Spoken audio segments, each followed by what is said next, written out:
Коронавирус буйствует в мире, но пока обходит стороной Центральную Азию. В Кыргызстане отменены мероприятия в честь Науруза, в Таджикистане отложили открытие самой большой в Азии мечети. Туркменистан испытывает проблемы с продовольствием. Авиакомпании мира массово отменяют полеты. Все о ситуации с коронавирусом в нашей сегодняшней программе.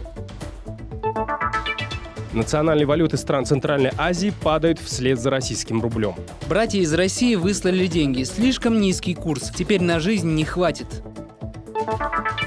14-летняя алматинка печет печенье на продажу, а вырученные деньги копит на лечение в Израиле от рака. Потом, когда сказали, что сказали, что нужно еще деньги собирать на реабилитацию, я сказала, что давайте я буду печь.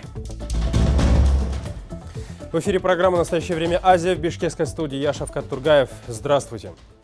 Праздников не будет. Кыргызстан из-за коронавируса отменил мероприятие в честь Науруза. В Таджикистане из-за опасений отложили открытие самой большой мечети в Центральной Азии. По заверениям властей 5 стран, регион остается нетронутым эпидемией. В мире же ситуация только ухудшается. Дарья Тимофеева подробнее. Все сухопутные и морские границы Туркменистана сегодня закрыты. Международные рейсы отменяются или переносятся. Власти отказываются пропустить транзитом дальнобойщиков соседних государств, застрявших в Иране. Госучреждения окуривают гармалой. В публичных местах заставляют обрабатывать носы мазью от гриппа. Но ношение масок запрещено. Все меры защиты официальный Ашхабад предпочитает не афишировать. 5 марта МИД Туркменистана заявил аккредитованным в стране дипмиссиям, что ни одного случая заболевания или подозрения на коронавирус в Туркменистане не зафиксировано. 3 марта корреспонденты радио «Азатлык» сообщили о выявлении коронавируса по меньшей мере у 2 лиц, содержащихся на карантине в инфекционной больнице в поселке Чонгалы под Ашхабадом. Представители больницы отказались подтвердить эти сообщения «Азатлыку». В Узбекистан прибыли специалисты Всемирной организации здравоохранения по подготовке к коронавирусу. Расскажут, как реагировать на эпидемию. В странах, куда эксперты еще не добрались, власти действуют на свое усмотрение. В Казахстане всех прибывающих из зон риска отправляют в карантин. Сейчас проверку проходят более 3500 человек. В Таджикистане на неопределенный срок отложили открытие самой большой мечети в Центральной Азии. В Кыргызстане под карантин попали праздничные мероприятия в честь Науруза. Из-за коронавируса перенесли школьную олимпиаду и образовательные конкурсы. Правительство поручило ежедневно проводить анализ запасов и мониторинг цен сельхозпродуктов. По предварительным данным, ситуация на отечественном рынке стабильная. Товары сельскохозяйственного значения имеются в достаточном количестве, а их импорт осуществляется в прежнем режиме.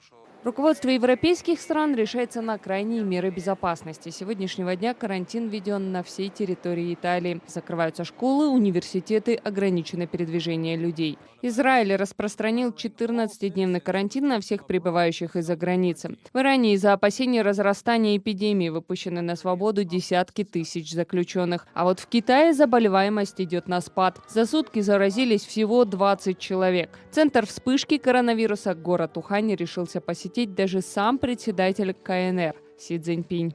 Дарья Тимофеева, Самат Алышбаев. Настоящее время. Азия. Туркменистан в скором времени может столкнуться с дефицитом продовольствия из-за закрытой границы с Ираном. Ее закрыли в рамках мер по борьбе с коронавирусом. Большая часть продуктов питания импортируется в страну именно из Исламской Республики. Как рассказал в интервью нашей программе редактор сайта turkmen.news Руслан Метиев, цены на товары уже значительно выросли, особенно это касается картофеля. Сейчас ситуация немножко стабилизировалась. Источники сообщают, что появилась в продаже картошка из России, черного такого цвета, очень хорошего качества. Продается по 9 манат, правда, что в 2 раза дороже, чем был, но тем не менее люди говорят, что по крайней мере она качественная, но и не 20 манат стоит. Вот. Закрытие границ, конечно, сказалось не только на цене на картошку, да, у нас... вот мы писали, 60%, по-моему, всех продуктов питания, которые продаются на рынке в Туркменистане, это импортируемые продукты. Они либо произведены в Иране, либо транспортируются, привозятся в Туркменистан через территорию этой страны.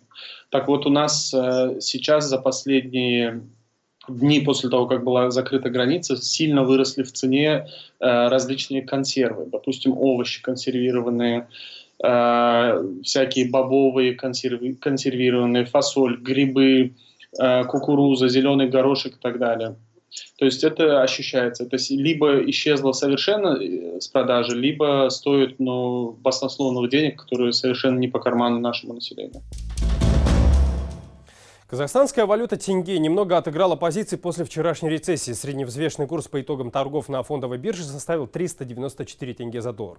Для сравнения, накануне единица американской валюты оценивалась почти в 400 тенге. Для стабилизации курса Тенге-Нацбанк страны сегодня провел валютные интервенции. Помимо этого, финрегуляторы повысили базовую ставку с 9,25% до 12%.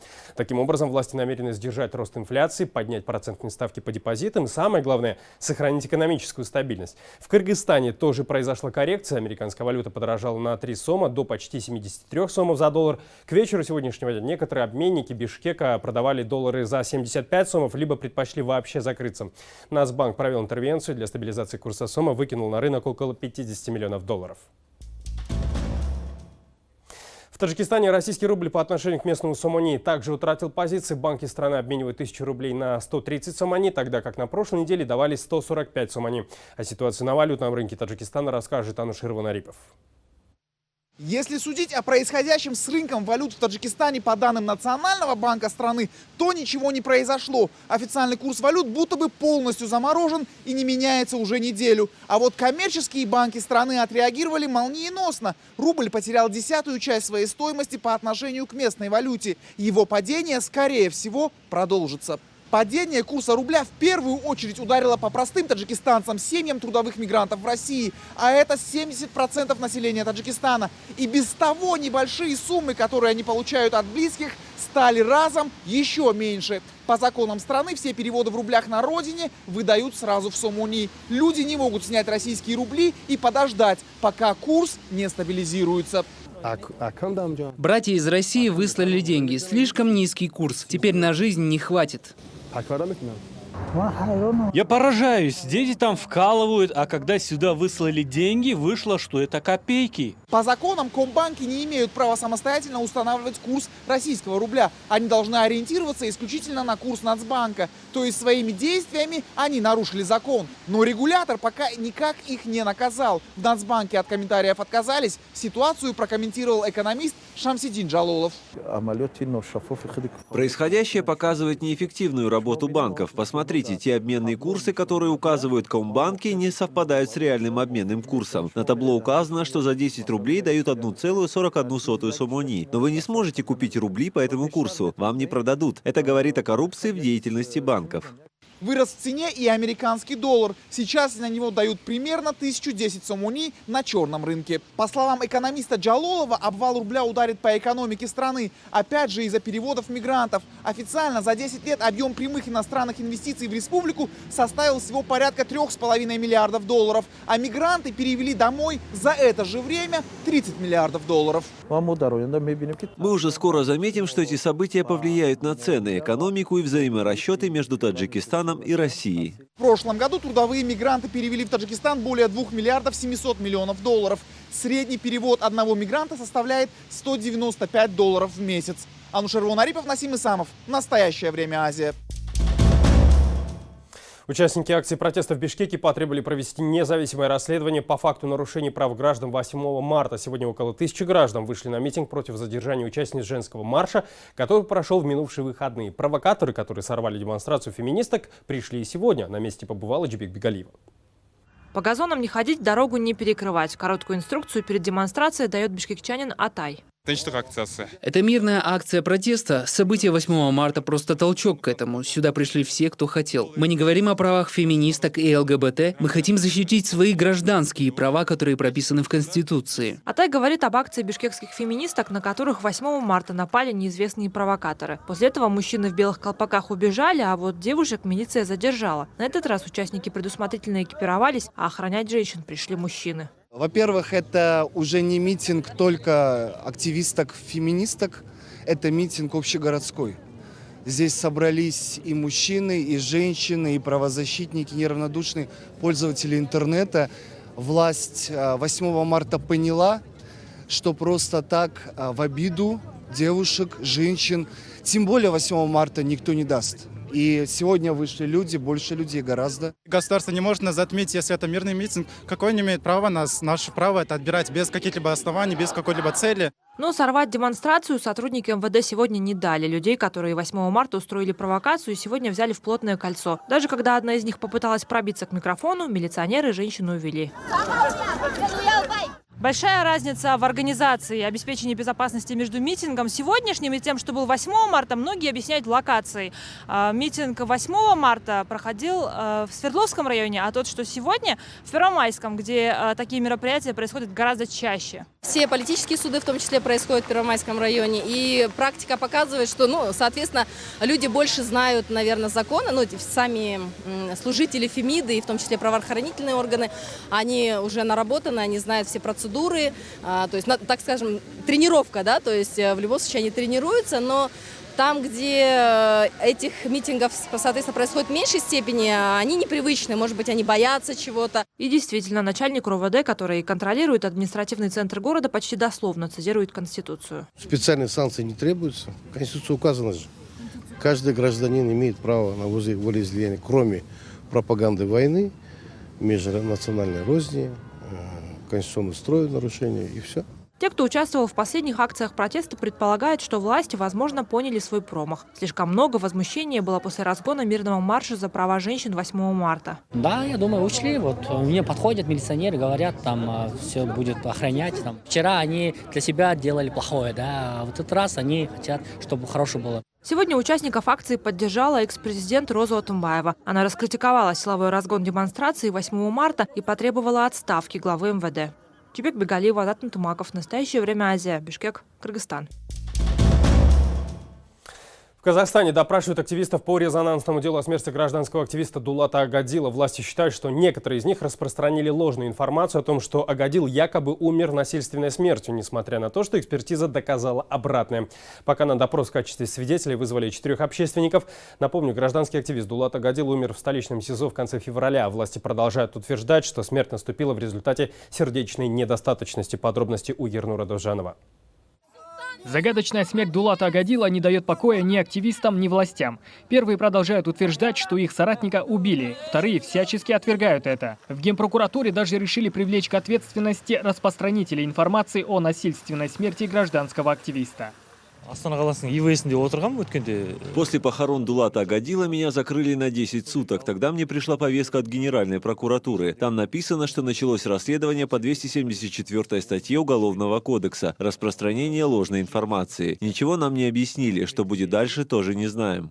Под пристальным вниманием Генпрокуратуры сейчас находятся 4 активистов. Это близкие друзья и соратники Дулата Агадила. Именно они участвовали в ритуале омовения тела покойного и сняли на видео следы возможных побоев. Пока всех допрашивают в качестве свидетелей. Тем временем за активистов заступилась мать погибшего Дулата Агадила. Если этих ребят будут дальше преследовать, то я пойду к зданию МВД и объявлю голодовку. Это друзья моих детей. Они хотят справедливости. Я не верю в официальную версию следственных органов. Никому из них не верю. Я верю только тем людям, которые были рядом с Дулатом. Я требую только выяснить истинную причину смерти моего сына. Активисты, в свою очередь, беспокоятся, что власть пытается быстрее замять это дело. По их словам, для прозрачности расследования смерти Дулата Агадила необходимо привлечь независимых экспертов ООН и ОБСЕ. Нам непонятна позиция официальных лиц, которые заблаговременно до окончания следственных мероприятий утверждают о том, что они убедились, якобы Дулат Агадил умер от сердечной недостаточности. Но как он может эти вещи утверждать заблаговременно? То есть вот эта позиция президента Токаева нам непонятна. Возмущены активисты и тем, что полицейские, которые насильно забрали из дома Дулата Агадила за день до его смерти, все еще на свободе. Кроме того, они требуют, чтобы власти позаботились о семье погибшего, выделили квартиру и выплатили компенсацию. Что касается расследования по факту распространения ложной информации, то в Генпрокуратуре пока ничего не комментируют. Ернур Душанов, Ганизат Оспанов. Настоящее время. Азия. Казахстан. Смотрите далее в нашей программе. 14-летняя алматинка печет печенье на продажу, а вырученные деньги копит на лечение в Израиле от рака. Потом, когда сказали, что сказали, что нужно еще деньги собирать на реабилитацию, я сказала, что давайте я буду печь. Политический кризис в Афганистане. Действующий президент Ашраф Гани и его оппонент доктор Абдулла Абдулла накануне одновременно провели инаугурацию. США пытаются урегулировать конфликт, однако реальных результатов пока нет. О том, как Афганистан живет с двумя президентами, расскажет наш корреспондент в Кабуле Лиза Карими. В Афганистане политический кризис. Со вчерашнего дня в стране два президента. Официальный Мухаммад Ашраф Гани и самопровозглашенный доктор Абдулла Абдулла. Оба политика вчера провели инаугурацию. В церемонии Мухаммада Ашраф Гани приняли участие иностранные послы. А в присяге доктора Абдулла Абдулла присутствовали авторитетные лидеры различных регионов Афганистана. Нынешняя ситуация становится опасной для Афганистана. Страна может разделиться на два лагеря. И это серьезно беспокоит афганское общество. И они требуют от непримиримых сторон договориться между собой. Вчера случилось то, что не должно было случиться. Знаете, когда прогремел взрыв, я находился там недалеко, в Катай-Санги. Люди сильно напуганы. Они не ожидали, что выборы могут привести к подобной ситуации. Мы хотим только мира, и мы просим наше правительство обеспечить мир и покой для нас. Я думаю, что здесь очень много внешних факторов. Кризис очень серьезный. Мы не можем решить его, пока не придем к пониманию. Этот кризис должен решиться на основе диалога. Решить политический кризис путем диалога пока что не удается. Больше 2 недель спецпредставитель США в Афганистане Залмай Халилзад встречается то с Гани, то с Абдуллой. По его просьбе на прошлой неделе Ашраф Гани откладывал церемонию инаугурации. США вступили категорически против создания параллельного правительства. Залмай Халилзад в своей странице в Твиттере написал, что обе стороны открыты для переговоров о прекращении политического кризиса и что мир и перемирение являются их приоритетом. Большую часть прошлой недели я провел, пытаясь помочь президенту Ашрафу Гани и главе исполнительной власти Абдулле Абдулле прийти к соглашению о всеобъемлющем и широко принятом правительстве. Мы продолжим помогать. Между тем, афганские СМИ, ссылаясь на свои источники, сообщают, что в ходе переговоров Ашраф Гани предложил своему оппоненту кресло председателя консультативного высшего совета мира, а его соратникам 40% кресла в новом правительстве. Абдулла Абдулла якобы отклонил это предложение и потребовал создания независимого от президента кабинета министров, который он хочет возглавить. По мнению экспертов, шансы Абдулла добавиться своего минимальны. За ним нет военной силы.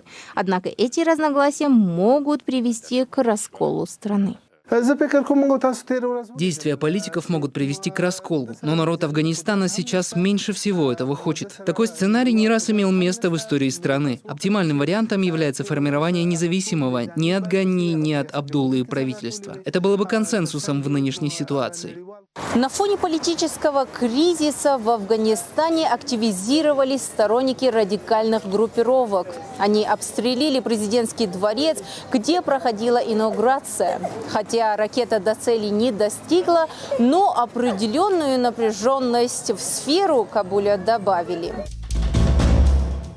14-летняя алматинка печет печенье на продажу, а вырученные деньги копит на лечение в Израиле. Карина Мингаляева уже на протяжении 10 лет борется с раком. Девочка понимает, что оплата дорогостоящих процедур родителям дается нелегко, поэтому оставаться в стороне она не хочет и пытается помочь родителям и себе. Шалпан Разбекова побывала в гостях у Карины. Когда получаются слишком большие, они трескаются. И когда маленькие, они получаются суховатые, тонкие. Рецепт для выпечки 8-классница Карина Мингалеева нашла в интернете. Немного изменила состав, и сейчас девушка печет уже далеко не первую сотню своих печений. Я пироги пыталась печь. Он получился в первый раз не очень, второй раз вроде бы был вкусный. Не очень, это как жесткие? Нет, он внутри не пропекся до конца. Но все вроде бы съели. Каждое печенье стоит 500 тенге. Сейчас, признается сама Карина, у нее уже нет отбоя от заказов, особенно в преддверии праздников. И ни от одного из них девочка отказываться не намерена. Ведь до 15 марта ей нужно собрать оставшуюся сумму на лечение в израильской клинике. Не хватает около $500 000 тенге, это примерно $1200. Почти 13 миллионов помогли собрать неравнодушные люди. Своей выпечкой Карина хочет хоть немного, но все же помочь своим родным, которые борются за ее жизнь вот уже 10 лет. Когда мама закинула, что я испекла печенье, я сначала как-то нет, но потом, когда сказали, что сказали, что нужно еще деньги собирать на реабилитацию, я сказала, что давайте я буду печь. Серьезные проблемы со здоровьем у Карины начались в 2011 году. Сначала девочке поставили один диагноз, затем другой. В итоге ей пришлось перенести пересадку костного мозга. Но даже после этой операции родным Карины, да и самой девочке, расслабиться не удалось. Нам делали пересадку в 2011 году. Ну и все это время мы летали, лечились. И вот в мае 2019 года у нас обнаружили опухоль. То есть начались боли в тазу. На сегодня, рассказывает мама Карины, самый сложный путь они уже прошли. Осталась реабилитация, которая поможет убить оставшиеся раковые клетки в организме, которые могут себя проявить позже. Реабилитация стоит дешевле, чем операция, но все же сумма немалая. Карина готова проходить любые процедуры. В интернете за ее отвагу девушку даже прозвали солдатом Джейн из-за новой прически, ну и, конечно же, из-за ее упорства. Сегодня она вспоминает, как пыталась отстоять свои длинные волосы у израильских врачей. Пришлось идти на компромисс. Они сказали убирать сразу волосы. Я не дала, и мы договорились сначала хотя бы постричь под каре. Мы постригли, длинное каре, получается, по плечи. Вот. И потом уже, когда они стали сильно упадать, меня не уговорили. В общем, долго-долго я сопротивлялась, в итоге мы все-таки их состригли. Буквально за несколько часов до съемок нам позвонила мама Карины. Она хотела отменить съемку, потому что за ночь им удалось собрать большую часть денег. Помогли предыдущие публикации в интернете. Но в гости нашу съемочную группу Карина все же ждала. Хотела через нашу программу посоветовать таким же детям и подросткам, как она, которые ведут долгий и неравный бой с раком, не опускать руки и не сдаваться на полпути. Саму же Карину вдохновил фильм «30 безумных желаний». Там у девочки тоже был рак. И у них как была группа поддержки в больнице, и там их учитель им дал как задание, чтобы они написали список того, что им нужно сделать за всю жизнь свою. И я решила тоже сделать такой, только, более маленький. У тебя было 30? Нет, не 30, меньше получилось. Карина не исключает, что на ее счете может оказаться сумма куда больше, чем ей необходимо на лечение. Неравнодушные люди продолжают присылать деньги еще и еще. Хотят помочь собрать оставшуюся сумму быстрее. Но девочка уже знает, куда направить лишние средства. Говорит, поможет вылечиться другим людям с тяжелым заболеванием. Я считаю, что она сильнее меня, например. Даже когда она была маленькая, еще ладно, когда сейчас она уже достаточно такая взрослая, у нее свой характер. И глядя на нее, когда она никогда не жалуется, никогда не скажет, что у нее болит, при химии, когда она как шарик раздутая, она не жалуется, я могу разве сдаться или сказать, ой, все, я устала, Пока Карина готовила заказы, делилась с нами своими мечтами. Она очень хочет покататься на коньках, на сноуборде, выучить иврит, чтобы самой общаться с врачами, а также хочет начать играть на гитаре. Немного сложно, ей пока дается выбор будущей профессии, но пока остановилась на журналистике и криминалистике. Я вообще думала еще криминалистом пойти работать. Зачем? Не знаю, мне почему-то нравится. Интересная профессия. Шолпан Уразбекова, Павел Энгельгард. Настоящее время Азия, Казахстан, Алматы. Несколько часов назад в Госдуме России депутат-космонавт Валентина Терешкова предложила обнулить президентские сроки действующего главы государства Владимира Путина. Вскоре на второе чтение поправок в Конституцию России приехал сам Путин. В итоге поправка об обнулении была одобрена. О том, сколько еще времени Путин сможет оставаться президентом РФ, смотрите в наших программах «Главное» и «Вечер» в 23:00 и в час ночи по Бишкеку и Нур-Султану.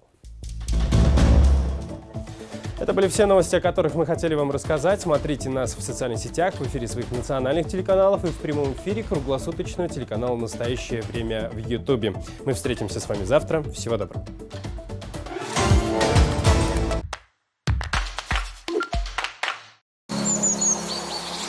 Спросили, как наша улица? От Березки до нашего. Здрасте, прогульнулись, ребят? Вот какой у нас адрес. Никто не знал, что квартиры служебные. Шли работать сюда, все за квартиру. И вот сейчас теперь вся надежда, если только муниципалитет заберет нас. А так, не знаю. Сегодняшняя тема обсуждения – выращивание, распространение и контрабанда наркотиков. Вы поедете очищаться или нет? Помогаю бесплатно. Я под кайфом сейчас. Дай насладиться. Без поддержки правительства я до сих пор в состоянии лечить около 900 людей. Оставаться чистым очень сложно.